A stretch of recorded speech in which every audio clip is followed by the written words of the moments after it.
La Pasión de Cristo, dirigida por Mel Gibson, es sin duda alguna una de las películas más polémicas en la historia del cine, pero también una de las más impactantes y memorables en su representación de Jesús. Para muchos, esta obra se ha consolidado como la mejor película sobre Cristo, a pesar de centrarse exclusivamente en sus últimas horas de vida. En este video, más allá de analizar la película en sí, nos adentraremos en el profundo misterio detrás de su pasión, desde su intensa agonía en el Getsemaní hasta su último aliento en aquella cruz.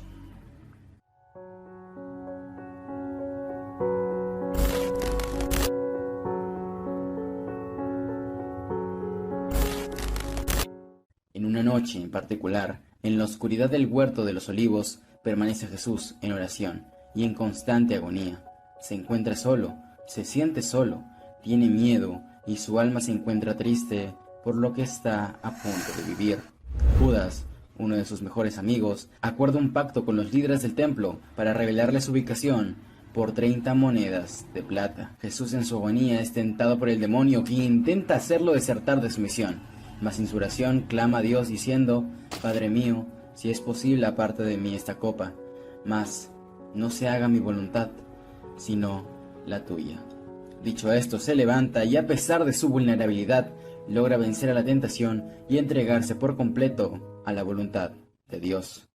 En esto llega Judas con los guardias del templo y Jesús pregunta: ¿a quién buscan? Ellos replican: a Jesús de Nazaret, y Jesús contesta: yo soy. Los guardias desconfiados mandan a Judas y éste, con un beso, traiciona a su maestro. Los guardias intentan tomarlo preso, pero Pedro se abalanza contra ellos intentando defenderlo, y en el forcejeo termina cortándole la oreja a un guardia llamado Malco. Jesús cura la oreja de Malco mientras le dice a Pedro que guarde la espada, porque a quien hierro mata, a hierro morirá, haciendo referencia a que aquellos que ofrecen crueldad y maldad sobre los otros, tarde o temprano serán tratados con la misma intensidad, ya que uno cosechará aquello que siembra. Juan, quien escapó del huerto, avisa a María y a la madre de Jesús que tienen al maestro. Los guardias con cadenas someten a Jesús y mientras lo llevan es golpeado y en su rabia lo avientan por un puente en donde se encuentra cara a cara con Judas, quien contempla el precio de aquellas monedas. Los guardias levantan a Jesús y lo conducen al Sanedrín para ser juzgado. Juan, Magdalena y su madre lo siguen a la distancia. Caifás, sumo sacerdote de Israel en aquellos días, es quien da inicio a este juicio.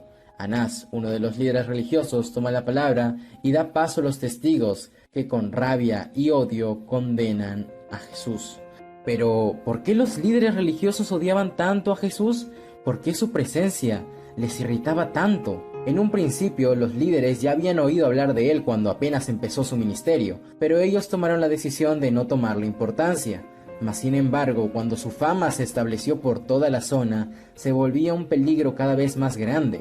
Jesús, a su vez, con distintas enseñanzas y acciones, desafió constantemente costumbres y tradiciones de la época, por lo que poco a poco se ganó el desprecio y el odio de algunos de sus líderes. Pero hubo 3 eventos clave que obligó a estos líderes a tomar medidas drásticas contra él. El primero fue la resurrección de Lázaro de Betania, que fue el milagro por lo que una gran parte del pueblo vio a Jesús con autoridad suprema ante la vida y la muerte. El segundo fue la entrada triunfal a Jerusalén, en donde no unos cuantos, no cientos, sino miles de personas proclamaban a Jesús como el Mesías, como el Hijo de David, como el Rey de Israel. Y esto no solo incomodó a los líderes religiosos, sino también a los líderes políticos como Pilatos. Caifás, como responsable del pueblo judío y de la protección del mismo, llegó a esta conclusión: un hombre debía morir para que toda la nación de Israel no pereciera. Mas la razón principal y lo que llevó a los líderes a conspirar contra él fue cuando Jesús entró en el templo y comenzó a enseñar. Dijo que destruyeran el templo, que él era el pan de la vida, y la gota que colmó el vaso fue cuando se dirigió a los fariseos y escribas y los corrigió públicamente. Al ver que Jesús se estaba poniendo por encima de ellos, por encima de la ley, en su mente pensaron: este se está poniendo por encima de Dios. Caifás se harta de esto y con autoridad suprema le ordena a Jesús revelarle si era él el Hijo de Dios. Jesús contesta: sí, yo soy.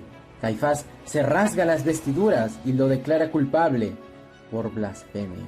Ordena llevarse a Jesús y mientras lo hacen, lo escupen y lo maltratan ante la vista de Judas y Pedro.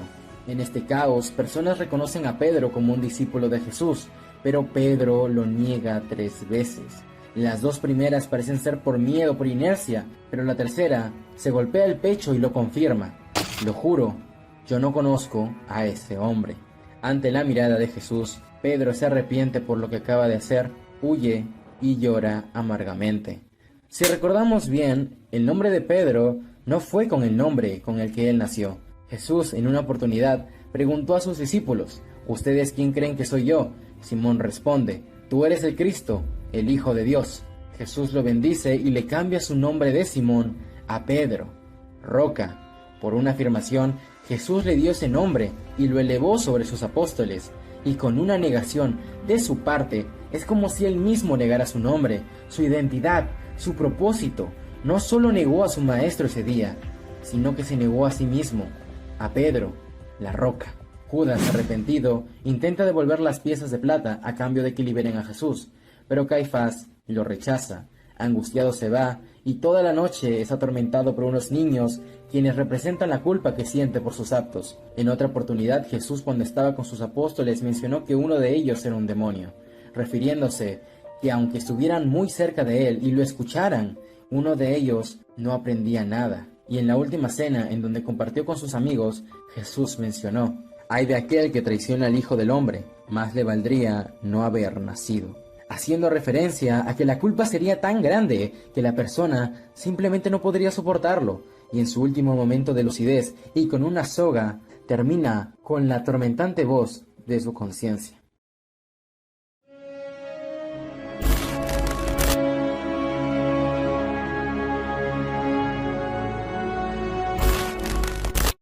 A la mañana siguiente se presentan ante Pilatos para que él lo condene. Pilatos, gobernador de Judea en ese tiempo, replica: «Vayan y júzguenlo según sus leyes». Pero Caifás replica: «Cónsul, usted sabe muy bien que no tenemos autoridad para ejecutar a nadie». Pilatos se inquieta: «¿Qué hizo este hombre?». Caifás enumera una cierta lista de cargos, mientras Jesús mira al cielo, viendo que no está solo en esto. Al no tener una respuesta favorable por parte del gobernador, Anás replica que Jesús se autoproclama el Mesías, el rey prometido a los judíos. Ante esto, Pilatos lo manda a llamar para interrogarlo. Pilatos, según registros históricos, era un hombre frío y sanguinario. Por esto, líderes como Caifás le temían por su uso desmedido de la fuerza, razón por la que fue reprendido por el César, advirtiéndole que si había otro gran escándalo en la zona de Judea, Pilatos sería quien lo pagaría caro. A solas, Pilatos interroga a Jesús, pero no encuentra mal alguno en él, así que lo presenta a la multitud y da una sentencia: «Este hombre es de Galilea, entonces no es asunto mío, es asunto de Herodes Antipas». Al no poder hacer nada, llevan a Jesús con Herodes. Este sale a recibirlo con entusiasmo, pero se decepciona con solo verlo.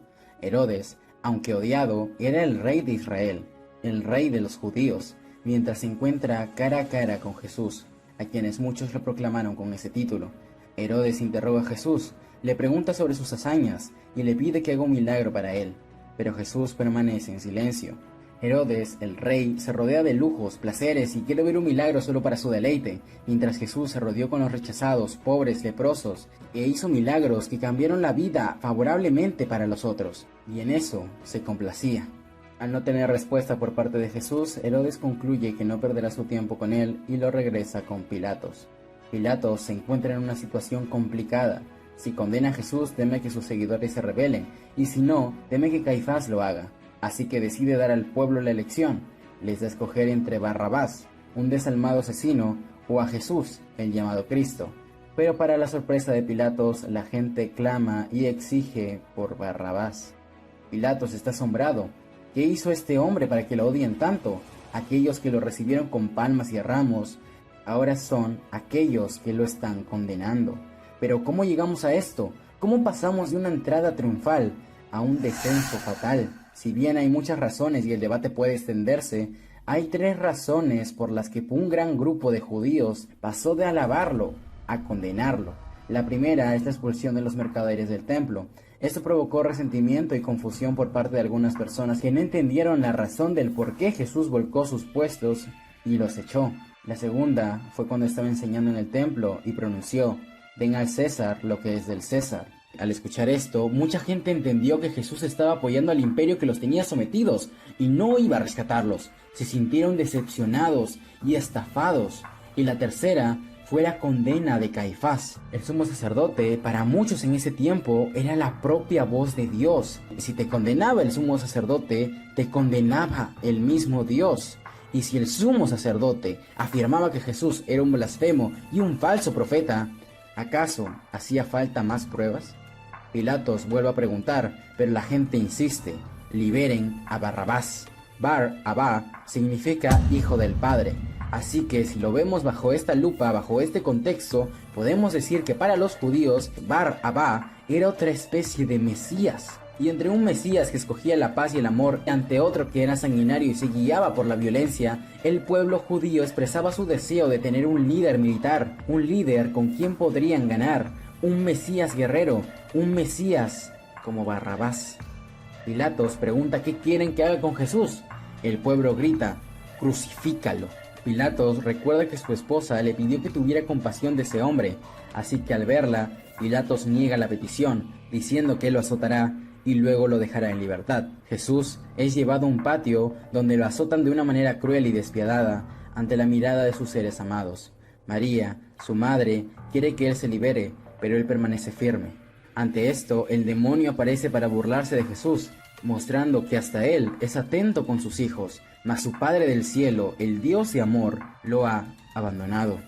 Jesús no cede y cuando está a punto de desmayarse por el dolor, un centurión llega y ordena que ya fue más que suficiente. Los soldados, aún con esto, se burlan de Jesús, trenzando una corona de espinas, coronándolo como el rey que dice ser. Lo traen ante Pilatos, quien queda pasmado al ver su estado.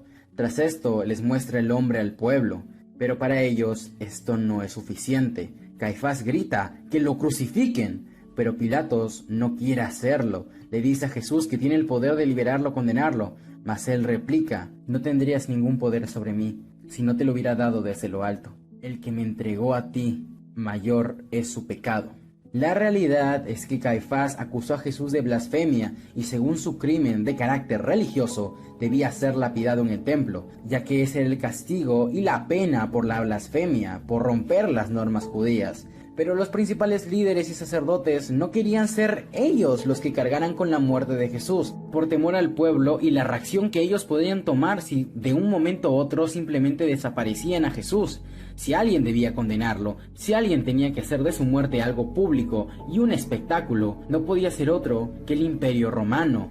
Y todo estaba en las manos de Poncio Pilatos, quien se lava las manos y entrega a Jesús para ser crucificado. La gente queda satisfecha mientras grita que su sangre caiga sobre nosotros y sobre nuestros hijos.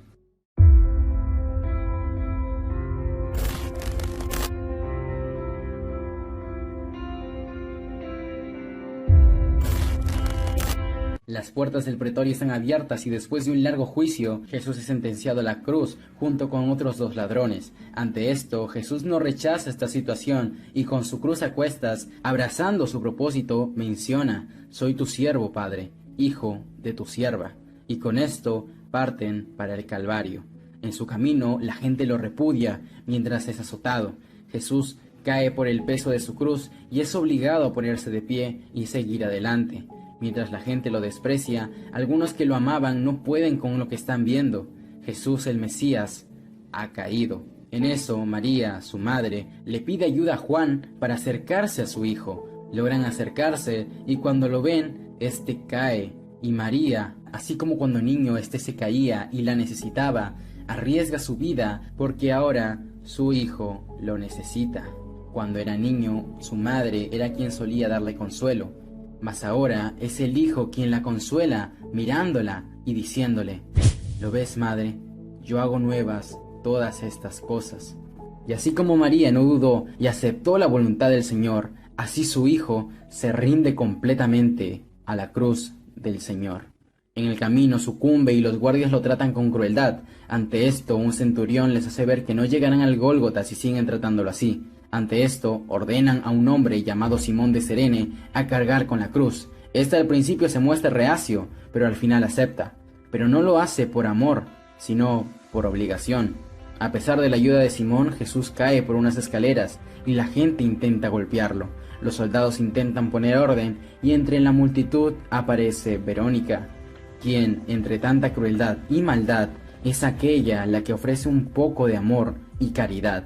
Esto nos recuerda que incluso en los momentos más oscuros y difíciles siempre habrá una pequeña luz de esperanza, una razón para seguir avanzando. Los soldados, al percatarse de su presencia, echan a Verónica y en su distracción, el pueblo se amotina y golpea a Jesús. Simón, harto de la situación, enfadado, les grita a todos que se detengan. Al ver este detalle de Verónica, algo cambia dentro de Simón. Cambia de actitud y de cierta forma se siente conmovido de que un noble gesto por parte de una persona sea opacado por la ira y el impulso de otros. Por esto, la ayuda que le brinda Jesús ahora es diferente. Si antes solo sostenía la cruz, ahora también se preocupa por Jesús, carga la cruz con él, lo lleva con él, lo sostiene para evitar un golpe mayor, carga con él. A pesar de que esto significa hacer un sacrificio más grande, sufriendo incluso en el proceso. Pasó de hacerlo por obligación a hacerlo de corazón. Y eso nos recuerda que cuando ayudemos a alguien con la cruz, con las penas, con los dolores de la otra persona, no debemos hacerlo por pura obligación o compromiso, sino por amor al individuo. Tras subir la montaña, Jesús cae rendido y Simón carga con todo el peso de la cruz. Con un golpe, Simón logra desprenderse de la misma, pero su visión acerca de Jesús cambió. Algo en él lo tocó. Lo obligan a retirarse y solo puede lamentarse por aquel hombre con un triste y cruel destino.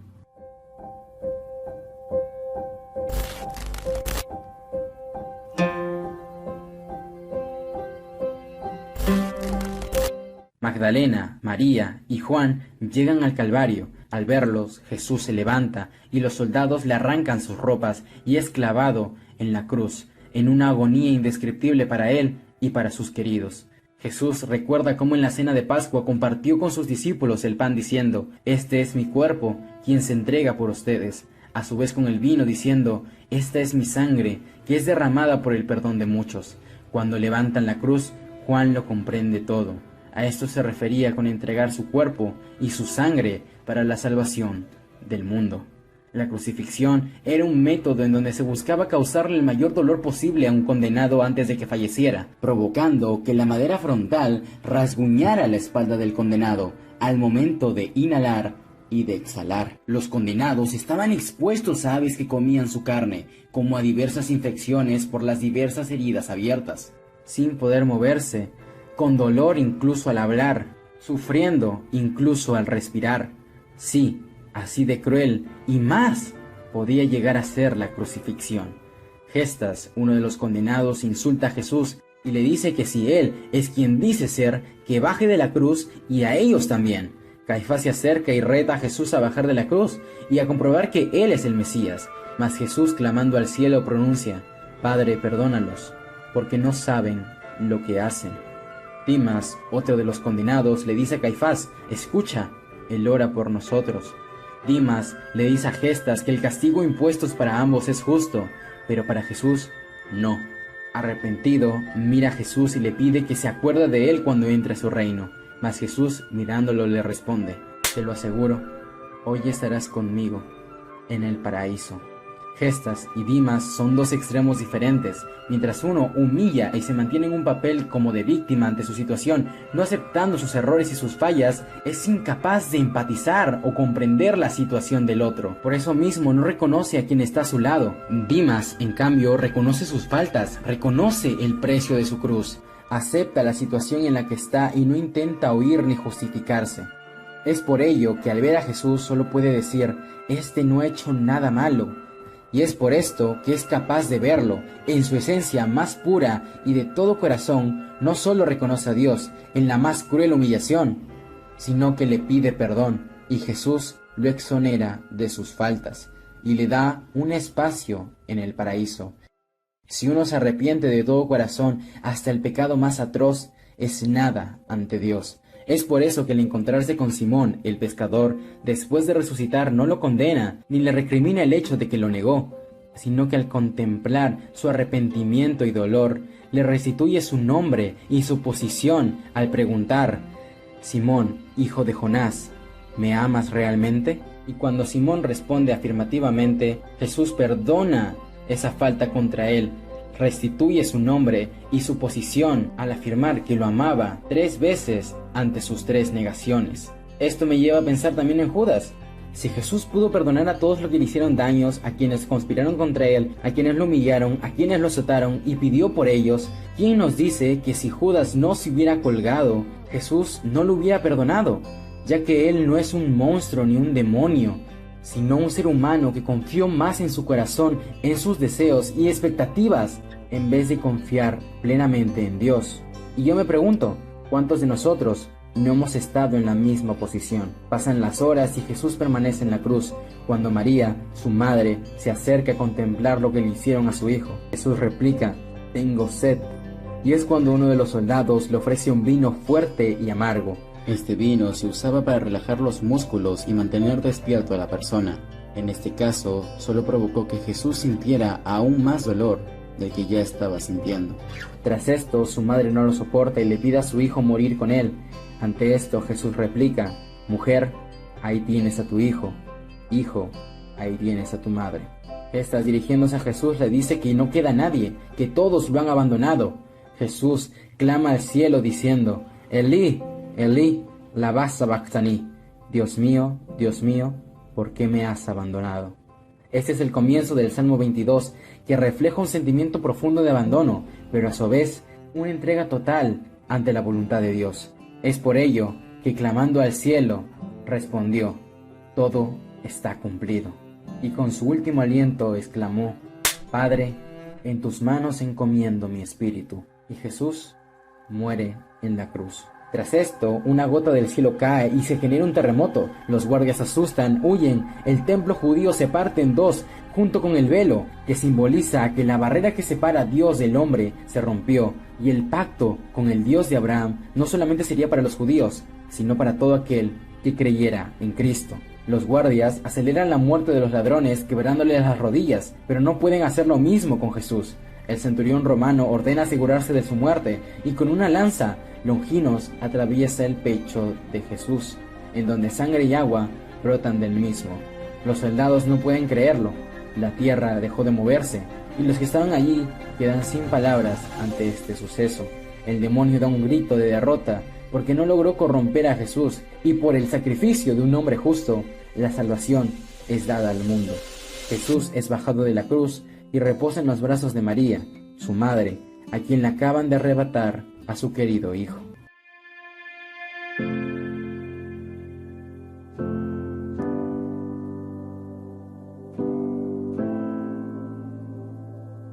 Pasan 3 días cuando lo impensable sucede. La roca se mueve, el cuerpo desaparece y Cristo permanece de pie. Ha vencido a la muerte, y es por su resurrección en que tenemos fe en que algún día despertaremos hacia una nueva vida.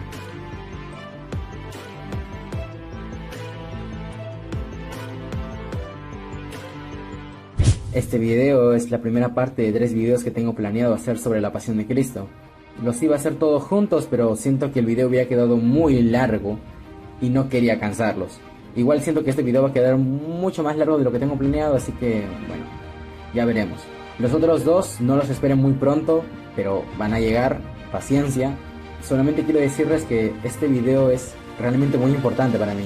Hace 2 años hice un video hablando de esta película, video que actualmente está bloqueado. Y para mí el video que están viendo ahora es una muestra de cuánto han crecido y mejorado conforme al tiempo. Espero que les haya gustado mucho este video.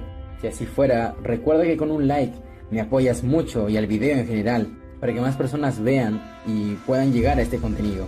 Fue un gusto analizar esta película y la pasión junto contigo. Pronto lo volveremos a hacer, pero por ahora yo me despido y si quieres seguirme a ver qué pasa, suscríbete para más. Sin mucho más que decir, Shalom, Shalom.